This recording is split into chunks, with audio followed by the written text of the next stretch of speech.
യൂട്യൂബിന് വിട.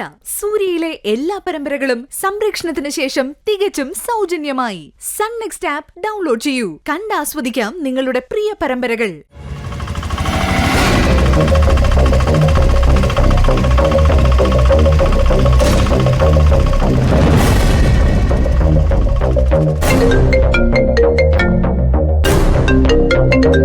ഹലോ എടി, എന്തെങ്കിലും പറഞ്ഞിട്ട് നീ ഒന്ന് വേഗം പുറത്തേക്ക് വാ. ഞാനിവിടെ വെളിയിൽ നിപ്പുണ്ട്. ആ ശരി.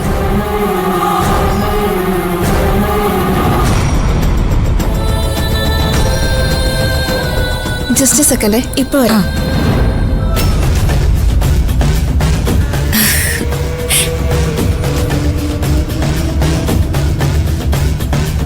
അതെ, ആ ദർശനയുടെ മുടി ഒരുമാതിരി പാറി പറന്ന് കിടക്കുക.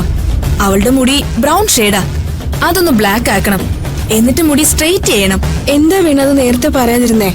ഞാനിതിപ്പോ ഹെയർ ഒക്കെ സെറ്റ് ചെയ്തിട്ട് വീണ ഇങ്ങോട്ട് ഇറങ്ങി വന്നത്. വീണ തന്നെ ഇത് നേരിട്ട് പറഞ്ഞ വലിയ ഉപകാരമായിരിക്കും. രാവിലെ തന്നെ ഒരു ഉടക്ക് കഴിഞ്ഞിട്ടാ നിക്കുന്നേ. ആര് പറഞ്ഞിട്ടാ, ആര് വിളിച്ചിട്ടാ ഞാൻ വന്നേന്നൊക്കെയാ ചോദിക്കുന്നേ. വീണയാണോ അതോ ശ്രേയാണോ എന്നൊക്കെ ചോദിച്ചു. ഓ, അതൊന്നും നീ കാര്യമാക്കണ്ട. രൂപേഷിന്റെ പെണ്ണായിട്ട് അവൾ ഒരുങ്ങി ഇറങ്ങുമ്പോ അവള് നല്ല സുന്ദരിയായിരിക്കണം. ബേസിക്കലി അവൾക്ക് ആ ലുക്കൊന്നും ഇല്ല. കുറച്ചെങ്കിലും ഒന്ന് മാറ്റിയില്ലെങ്കിൽ ശരിയാവില്ല. ആകെ അവൾക്കുള്ളത് കുറച്ചു മുടിയാ, പിന്നെ അടയ്ക്കാമരം പോലെ പൊക്കവും. ദേ, അവളെ എതിർക്കാനൊക്കെ നോക്കും. നീ അത് കാര്യമാക്കണ്ട.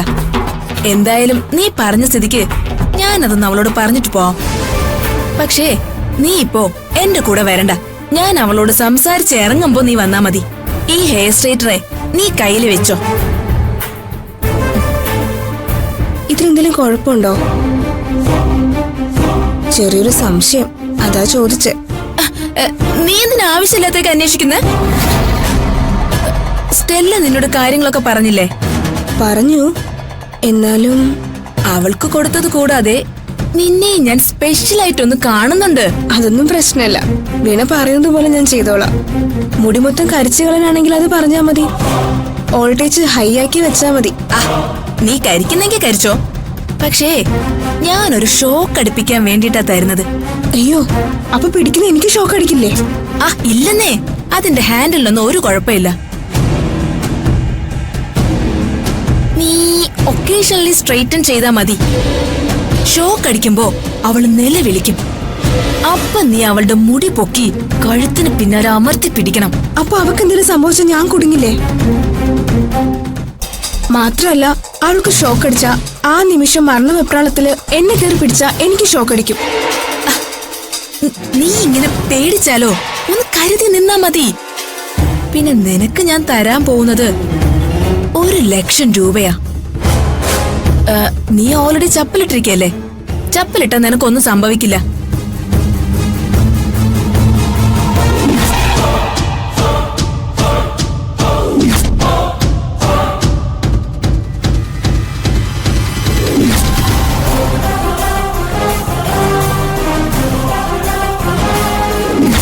ഓക്കെ, ഞാൻ പറഞ്ഞതുപോലെ നീ എല്ലാ കാര്യങ്ങളും ചെയ്.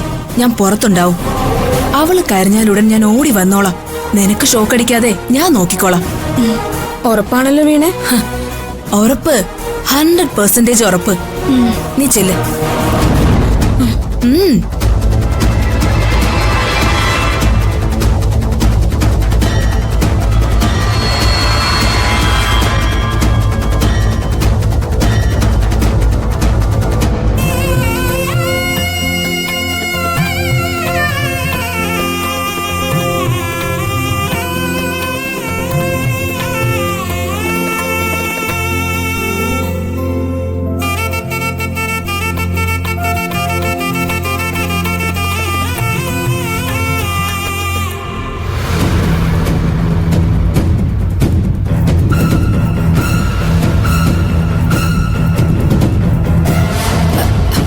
നീ ഇതുവരെ ഒരുങ്ങി തീർന്നില്ലേ?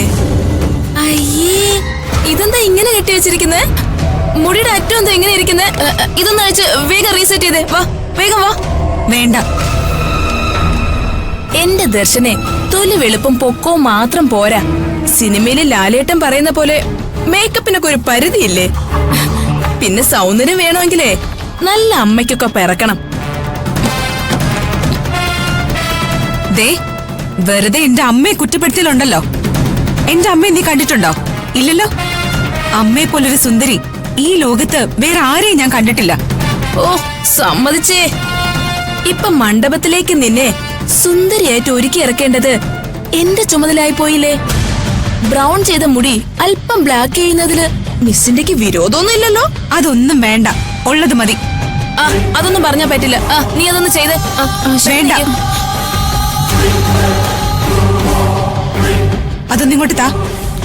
തരാൻ ആദ്യം വീണയ്ക്കൊന്ന് ചെയ്ത് നോക്കട്ടെ. വാ, വീണ. വേണ്ടതേ, നോക്കാം. ഞാൻ എന്റെ മുടി കെട്ടി വെച്ചിരിക്കല്ലേ. വീട് അങ്ങോട്ട്. അല്ല, വീണക്കുറിച്ച് പറയുമ്പോ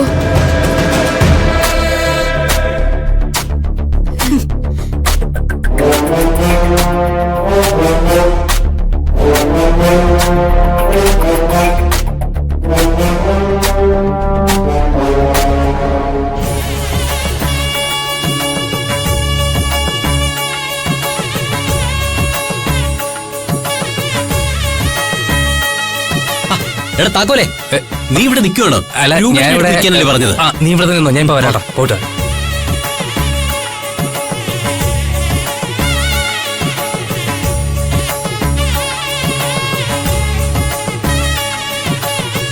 എന്താടി നോക്കി നിക്കുന്നേ?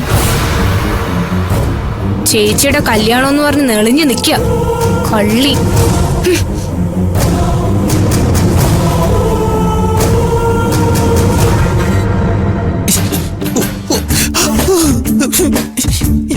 ഇതൊന്നും ഇട്ടോണ്ട് ഇരിക്കാനും നടക്കാനും പറ്റില്ല. ശ്വാസം മുട്ടുന്നു. ഞാൻ ഊരി കളയാൻ പോവാ. ഏയ്, ആദ്യത്തെ കുറച്ചു നേരത്തെ അസ്വസ്ഥതയുള്ളൂ, പിന്നങ്ങ് മാറും. അതെ, ഈ പെരുവയറും കൊണ്ട് വരൻ എങ്ങനെ കല്യാണ മണ്ഡപത്തിൽ വരുന്നത്? സ്വീകരണം മുതൽ ഫോട്ടോ എടുപ്പും വീഡിയോ എടുപ്പും ഒക്കെ തുടങ്ങും. കുടവയറും കൊണ്ടിരിക്കുന്ന വരനെ കണ്ടാലേ ആളുകൾ കളിയാക്കില്ലേ? എന്നാലും ഇതൊക്കെ ഇട്ടോണ്ട് നടക്കുന്ന എങ്ങനെയാ? മണ്ഡപത്തിൽ ചെന്നാ എന്നെ ഇവിടെ പിടിച്ചിരുത്തില്ലേ? ഈ മുട്ടിന് എന്നെ ഞാൻ സോക്സ് ഇട്ടിരിക്കുന്ന കണ്ടില്ലേ? താഴെ ചമ്മറം പൊട്ടി ഇരിക്കണമെങ്കിൽ തന്നെ രണ്ടുപേര് തൂക്കി ഇറക്കേണ്ടി വരും. നേരത്തെ പറഞ്ഞിരുന്നെങ്കിലേ നമുക്കൊരു ക്രെയിൻ അറേഞ്ച് ചെയ്യായിരുന്നു. താനെന്താ ആളെ കളിയാക്കണോ? വേണ്ട, എനിക്കിതൊന്നും വേണ്ട. ഞാൻ ഇത് ഊരി കളയാം. ഏയ്, എന്തായി കാണിക്കുന്നത്? എത്ര കഷ്ടപ്പെട്ടതാ. ഞാൻ പറഞ്ഞില്ലേ, കുറച്ചു നേരത്തെ കഷ്ടപ്പാടേ ഉള്ളൂ. വേണ്ട. വയറും വണ്ണവും കുറവായി തോന്നാൻ ഇത് കെട്ടുന്നതാ നല്ലത്. ഇങ്ങോട്ട് തന്നെ. ദർശന മാഡം പ്രത്യേകം പറഞ്ഞ് ഏൽപ്പിച്ചതാ. ദർശന പറഞ്ഞിട്ടായിരുന്നോ? എങ്കി ഡബിൾ ഓക്കെ. ശ്വാസം മുട്ടിയാലും കുഴപ്പമില്ല. കെട്ടിക്കോ. ഇതിങ്ങടുത്തെ ഞാൻ കെട്ടി കൊടുത്തോളാം. ഞാൻ കെട്ടി കൊടുക്കാം. വീട് തന്നോട് പോവാൻ പറഞ്ഞില്ലേ? പൊക്കോ. ദർശന പറഞ്ഞു വിട്ട ആളെ പിണക്കി വിടണ്ടായിരുന്നു. ബോസേ, ദർശന അങ്ങനെ ഒരാളെ പറഞ്ഞു വിടുമെന്ന് ബോസിന് തോന്നുന്നുണ്ടോ? ബോസേ, ഇത് അതൊന്നും അല്ല. ബോസ് വേണമെങ്കിൽ ദർശനോട് ചോദിച്ചു നോക്ക്. അവനെ കണ്ടിട്ട് മൊത്തത്തിലൊരു കള്ള ലക്ഷണമുണ്ട്. ഇവനെ ആ തരുൺ പറഞ്ഞു വിട്ടതാണോ എന്നൊരു സംശയം. എങ്കിൽ ദർശന ഒന്ന് വിളിച്ച് ചോദിക്കാം. എന്നാ പിന്നെ പെട്ടെന്ന് വിളിക്ക് ബോസേ.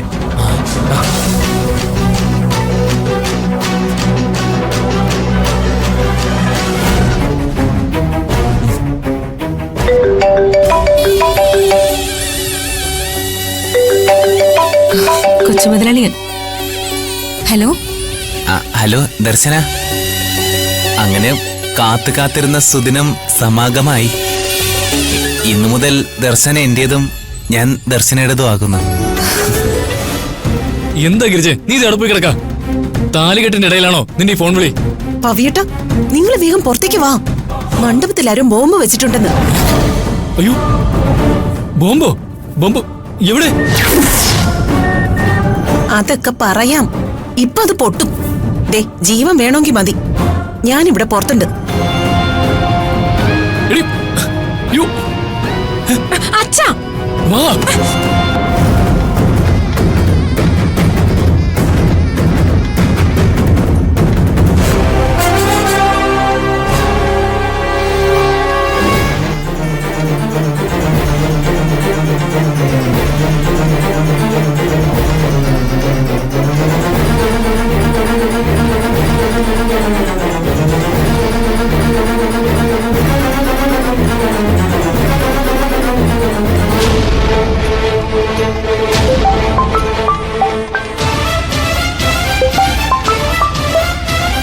ഹലോ മാഡം, മാഡം പറഞ്ഞത് ശരിയാണ്.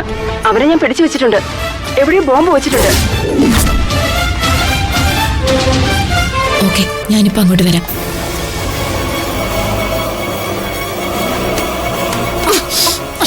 തുടങ്ങി നിൽക്കണേ ഇവിടെ. എന്തിനാ എന്നെ പിടിച്ചു വെച്ചിരിക്കുന്നത്? എന്നെ വിടാനല്ലേ ബോംബ് വെച്ചിരിക്കുന്നത്? ഒന്നും ചെയ്തിട്ടില്ല, ഞാനൊന്നും ചെയ്തിട്ടില്ലെന്ന്. വിടാൻ എവിടാ വെച്ചിരിക്കുന്നത്? ഞാനൊന്നും ചെയ്തിട്ടില്ല, ഞാനൊന്നും ചെയ്തിട്ടില്ല. ഞാനൊന്നും ചെയ്തിട്ടില്ല. നിന്നെ കൊണ്ട് ഞാൻ പറയിപ്പിക്കും.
ഒരു പ്രശ്നമുണ്ട്.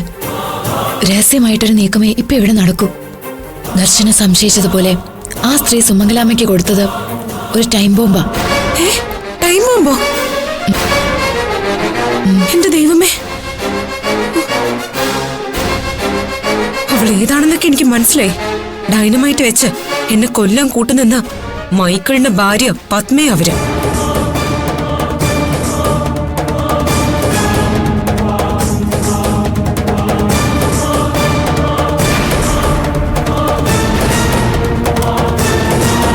അവര് വലിയ ഡേഞ്ചറാ.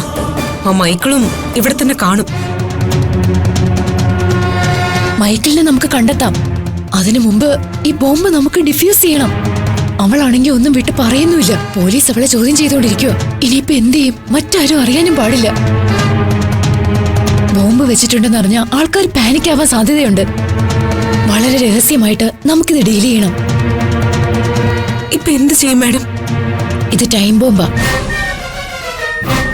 ടൈമറിന്റെ ശബ്ദം കേൾക്കും. കൗണ്ട് ഡൗൺ ആയിരിക്കും സെറ്റ് ചെയ്തിട്ടുണ്ടാവുക. When it reaches 0, the bomb will explode. Darshana, നിക്ക്. പറയടി, ഏതാടി നീ കൊണ്ടുവന്നേ? ഇതോ പറ, നോക്ക്. ഞാനിത് കൊണ്ടുവന്നില്ല. ഇതാണോ? നോക്ക്. അപ്പച്ചി, വേഗം ഈ മണ്ഡപത്തിൽ നിന്ന് മാറണം. മുത്തശ്ശി രൂപേഷേട്ടനെയും മാറ്റണം. ഇവിടെ ആരും ബോംബ് വെച്ചിട്ടുണ്ട്. അപ്പച്ചി, ഞാൻ പറയുന്നതൊന്ന് കേൾക്ക്. അപ്പച്ചി, ഞാൻ പറഞ്ഞത് സത്യ. മിണ്ടി പോകരുത്. കല്യാണം മുടക്കാനായിട്ട് ഓരോന്നുമായിട്ട് വന്നിരിക്കുക. പോടി. എന്താ സുമംഗല അവള് പറഞ്ഞത്? നീ എന്തിനാ അവളെ തല്ലിയത്? മുത്തശ്ശി, ഇവിടെ ആരോ ബോംബ് വെച്ചിട്ടുണ്ടെന്ന്.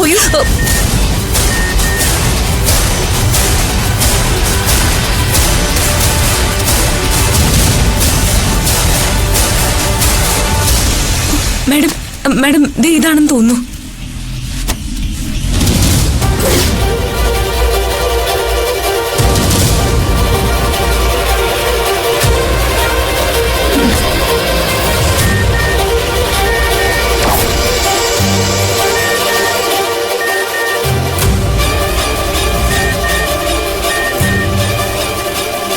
അയ്യോ, എന്റെ ഭഗവതി. അയ്യോ, അയ്യോ, എനിക്ക് വയ്യ.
എടുത്തി.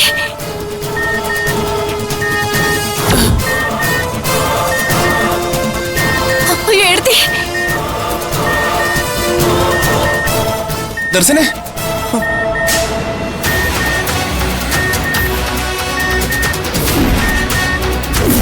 ദർശന, സൂക്ഷിച്ച്.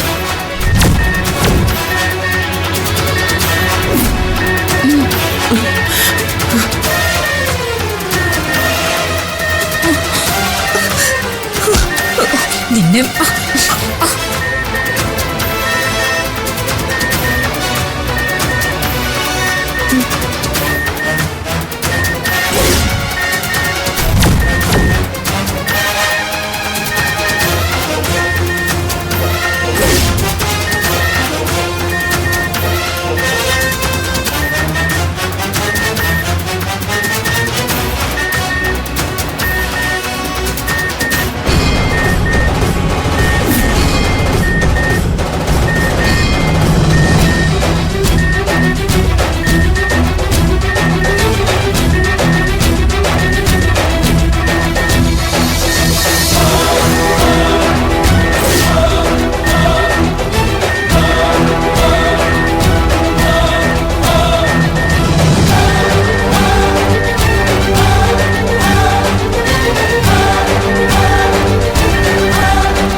ദർശനെ,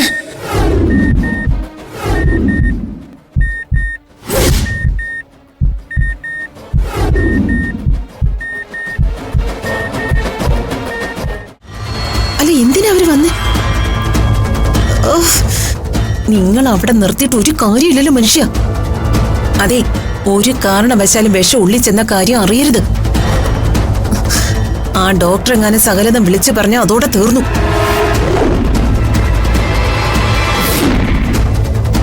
നിങ്ങൾ അവരുടെ കൂടെ തന്നെ മാറാതെ നിൽക്കണം. മാറാൻ പറഞ്ഞാലും മാറരുത്. ആ, എന്തെങ്കിലും ഒരു കാരണം ഉണ്ടാക്കി ഞാൻ അങ്ങോട്ട് വരാം. ആ ലേഡി ഡോക്ടറെ ഒതുക്കാൻ പറ്റുമെന്ന് നോക്കട്ടെ. ആ ഉടുമ്പത്തി ദർശന, അവൾ അവിടെ ഉള്ളതാ പ്രശ്നം. അവൾ ഇപ്പോഴും മണവാട്ടി വേഷത്തിൽ തന്നെ നിൽക്കല്ലേ? ഓഹ്, ആപാര തൊലിക്കട്ടി തന്നെ. നിങ്ങളവിടെ കൂടെ തന്നെ നിൽക്കണേ, ഞാൻ വിളിക്കാം.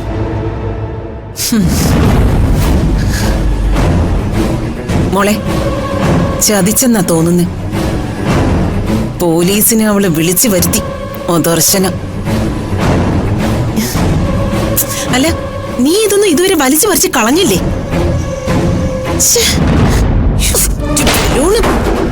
പറിച്ച് കളയടിയല്ല.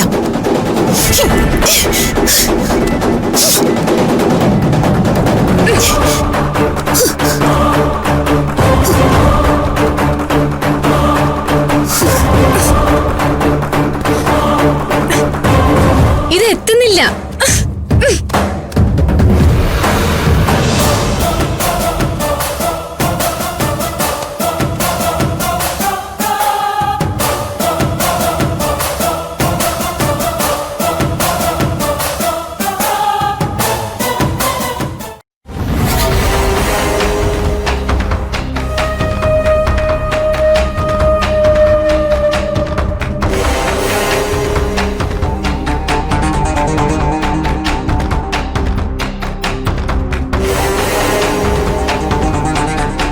Good evening madam. Good evening.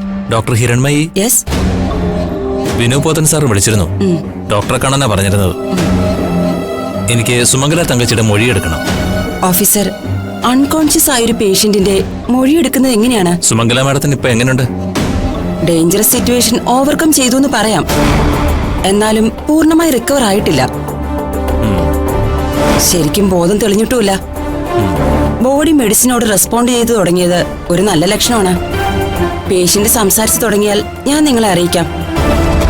അപ്പൊ വന്ന് മൊഴിയെടുത്താൽ മതി. പോത്തൻ സാറ് ഹോസ്പിറ്റലിലേക്ക് വേഗം എത്തണമെന്ന് പറഞ്ഞു. ആക്ച്വലി ഈ മാരേജ് നടക്കുന്ന സമയത്ത് ഞാനും ഓഡിറ്റോറിയത്തിലുണ്ടായിരുന്നു. ഒരു ടൈം ബോംബിന്റെ ത്രെട്ടനിങ് ഉണ്ടായിരുന്നു. അത് ഡീആക്ടിവേറ്റ് ചെയ്തിട്ട് അത് വെച്ചയാളെ അറസ്റ്റ് ചെയ്യാനുള്ള തിരക്കിലായിരുന്നു ഞങ്ങൾ പോലീസുകാർ. പെട്ടെന്നാണ് വിഷത്തിന്റെ ഇഷ്യൂ അവിടെ ഉണ്ടായത്. ഞാൻ സ്റ്റേഷനിലെത്തിയതിനു ശേഷമാണ് അവര് കുടിച്ച പാലില് വിഷം ഉണ്ടായിരുന്നെന്ന് ഞാൻ അറിയുന്നത്. കല്യാണം കഴിച്ച പെൺകുട്ടി എനിക്ക് വ്യക്തിപരമായിട്ട് വേണ്ടപ്പെട്ട കുട്ടിയാ. വേണ്ടപ്പെട്ടവരെന്ന് പറയുമ്പോൾ ഡ്യൂട്ടി ടൈമില് ആക്സിഡന്റിൽ കൊല്ലപ്പെട്ട ഒരു ഉദ്യോഗസ്ഥന്റെ മകളാ. ആ പെൺകുട്ടിയാണ് വിഷം കലർന്ന പാൽ മാഡത്തിന് കൊടുത്തതെന്നാണ് ഞാൻ അറിഞ്ഞത്. അതിന് സാധ്യതയില്ല മാഡം. ആക്ച്വലി ആ തറവാടിന്റെ കഥ പറഞ്ഞ വളരെ വിചിത്രമായി തോന്നും. റെപ്യൂട്ടഡ് ആയിട്ടുള്ള ഫാമിലിയാ, നല്ല സാമ്പത്തികമുണ്ട്.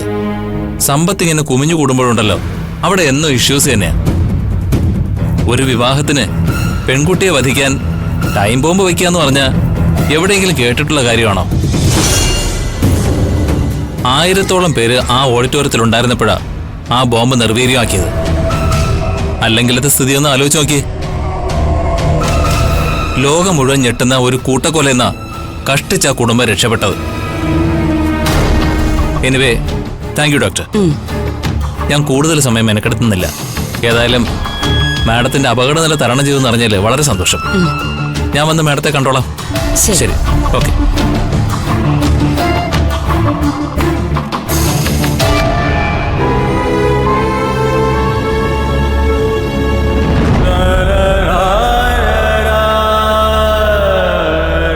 അതെ, നിങ്ങളകത്ത് പോയി മൊഴിയെടുക്ക്. ചെല്ല്. എന്തായാലും രൂപേഷിനെ ഞാനിപ്പോ കാണുന്നില്ല. കല്യാണ ദിവസം തന്നെ ഇങ്ങനെ ഉണ്ടായതില് അവന് നല്ല പ്രയാസം കാണും. അതിനേക്കാൾ മോശം സിറ്റുവേഷനിലല്ലേ അങ്കിളെ ഞാൻ. വലതുകാല് വെച്ച് അവിടേക്ക് കയറിയിട്ടില്ല. അതിനു മുൻപ് ഇങ്ങനെയൊക്കെ സംഭവിച്ചെന്ന് പറഞ്ഞ പെണ്ണിന്റെ ജാതകദോഷമാണെന്ന് എല്ലാവരും പറയും. ഇനി വന്നു കയറും മുൻപ് അമ്മായി അമ്മയ്ക്ക് വിഷം കൊടുത്തവൾ എന്നുകൂടി കേൾക്കേണ്ടി വന്നാ അതോടെ തീർന്നു. ചോദ്യം ചെയ്യൽ ഇപ്പോഴേ തുടങ്ങണോ? എല്ലാവരും ഒന്ന് വരട്ടിയാലോ? അതൊന്നും വേണ്ട അങ്കിൾ, പ്ലീസ്. നീ ഇത്രയ്ക്ക് പാവമായി പോയല്ലോ. ഏതായാലും ഇത്തവണ ആ ഗിരിജയെ ഞാൻ വെറുതെ വിടാനൊന്നും പോകുന്നില്ല. യഥാർത്ഥത്തിൽ എന്താണ് സംഭവിച്ചതെന്ന് ഇവിടെ ആരും അറിഞ്ഞിട്ടില്ല, കൊച്ചുമുതലാളി പോലും. ഒരു പകലും രാത്രിയും വ്രതം ഇരുന്നതുകൊണ്ടും ഉറക്കൊഴിഞ്ഞതുകൊണ്ടും പിന്നെ ആ ബോംബിന്റെ ഇഷ്യൂ. ബോംബ് പൊട്ടി എന്തെങ്കിലും സംഭവിച്ചാ കല്യാണത്തിന് ആൾക്കാരെ ക്ഷണിച്ചവരും ഉത്തരം പറയേണ്ടി വരില്ലേ? ആ ടെൻഷനും കൂടി ആയപ്പോ BP കൂടിയതുകൊണ്ടാ മാഡം തളർന്നു വീണതെന്ന് പറഞ്ഞിരിക്കുക, സ്വന്തം മോനോട് പോലും. ഡോക്ടർ ഹിൻമയോട് ഞാൻ പറഞ്ഞിട്ടുണ്ട്, തൽക്കാലം എന്താ സംഭവിച്ചതെന്ന് പുറത്താരും അറിയരുതെന്ന്. വെള്ളവും ആഹാരവും അകത്ത് ചെല്ലാത്തതിന്റെ കൂടെ ഉറക്കമൊഴിഞ്ഞതും ടെൻഷനും എല്ലാം ബാധിച്ചിട്ടുണ്ടാവും. ഇതുവരെ ബോധം തെളിഞ്ഞിട്ടില്ല അല്ലേ? എനിക്ക് മാഡത്തിന്റെ മൊഴിയെടുക്കണമായിരുന്നു. മൊഴിയെടുത്തിട്ടും വിശേഷിച്ച് കാര്യമൊന്നും ഉണ്ടെന്ന് തോന്നുന്നില്ല. മാഡത്തിന് ബോധം പോയി. അത് കണ്ട ഞാൻ ഓടിച്ചെന്നത്. കണ്ണ് തുറന്നപ്പോ കണ്ടത് പാലും കൊണ്ട് ഞാൻ നിൽക്കുന്നതാ. ഞാൻ നിർബന്ധിച്ചിട്ടാ ആ പാല് മാഡം കുടിച്ചത്. അധികം കുടിച്ചതുമില്ല, 1-2 കവിള്. അത് ഛർദിക്കുകയും ചെയ്തു. ഞാൻ കൊടുത്ത പാലിൽ വിഷാംശം ഉണ്ടെന്ന് ആരെങ്കിലും പറഞ്ഞാൽ പോലും മാഡം അത് വിശ്വസിക്കില്ല, എന്നെ സംശയിക്കുക പോലുമില്ല. പാലും പഴവും പങ്കിട്ട് കഴിക്കുന്ന ചടങ്ങിൽ ആ പാലിൽ വിഷാംശം ഉണ്ടായിരുന്നെങ്കിൽ തീർച്ചയായിട്ടും അത് ദർശനെയും രൂപേഷിനെയും കൊല്ലാൻ ഉദ്ദേശിച്ച് വിഷം കലർത്തിയത് തന്നെയാണ്. അപ്പോ പ്രതികളുടെ ലക്ഷ്യം ദർശനയാ. കല്യാണം മുടക്കാനാണല്ലോ ബോംബ് വെച്ചതും മണ്ഡപത്തിൽ വെച്ച് തന്നെ വരനും വധുവും ഒരുമിച്ച് മരിക്കണമെന്ന് ആഗ്രഹിച്ചതും. സംശയിക്കണ്ട, രണ്ടിനും പിന്നിൽ ഒരാള് തന്നെ, ഒരേ ലക്ഷ്യം തന്നെ, അത് തീർച്ചയായും. താലി കഴുത്തിൽ വീണപ്പോ തന്നെ ചെറുക്കന്റെ അമ്മ മരണക്കിടക്കയിലായിന്ന് പലരും പറഞ്ഞു തുടങ്ങി. എന്റെ അമ്മാവൻ ഇതുവരെ ആശുപത്രിയിൽ എത്തിയിട്ടില്ല. അതിന് പോലും കാരണം എന്നെ കുറിച്ച് പറയുന്നത് കേട്ട് അമ്മാവന്റെ മനസ്സും ശരീരവും തളരുന്നതുകൊണ്ട്. അതിന്റെ കൂടെ പാലിൽ വിഷം ചേർത്ത് ഞാൻ കൊടുത്തതുകൊണ്ട് സുമംഗല മാഡം ആശുപത്രിയിലായതെന്ന് വരുത്തി തീർക്കാൻ ശ്രമിക്കും. എന്റെ അച്ഛനും അമ്മയും അപകടത്തിൽപ്പെട്ട് മരിച്ചത് മുതൽ ഞാൻ കേൾക്കുന്നത് ശപിക്കപ്പെട്ടവളെന്ന്.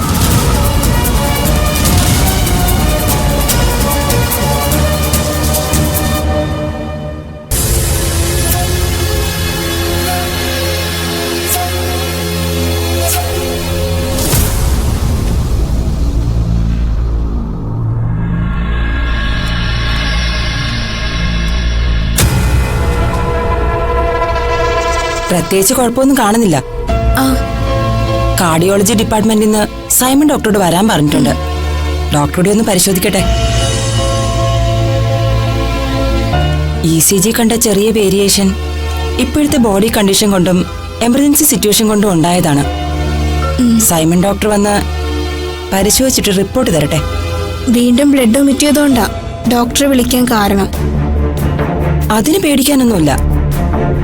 ബ്ലഡ് കലർന്ന ഫ്ലൂയിഡ് പുറത്തു പോയത് അതൊരു കണക്കിന് നല്ലതാ. പോയിസൺ കലർന്നതെല്ലാം വാഷ് ഔട്ടായി പുറത്തു പോയതാ. പോസിറ്റീവായിട്ടുള്ള ഒരു സെൽഫ് റിയാക്ഷൻ അത്. എന്തായാലും കാർഡിയക് സർജൻ കൂടെ വന്നൊന്ന് കാണട്ടെ. ചെറിയ ശ്വാസമുട്ടുള്ളത് പോലെ കാണിക്കുന്നുണ്ട്, പക്ഷെ മോണിറ്ററിൽ പ്രത്യേകിച്ച് കാണിക്കുന്നില്ല.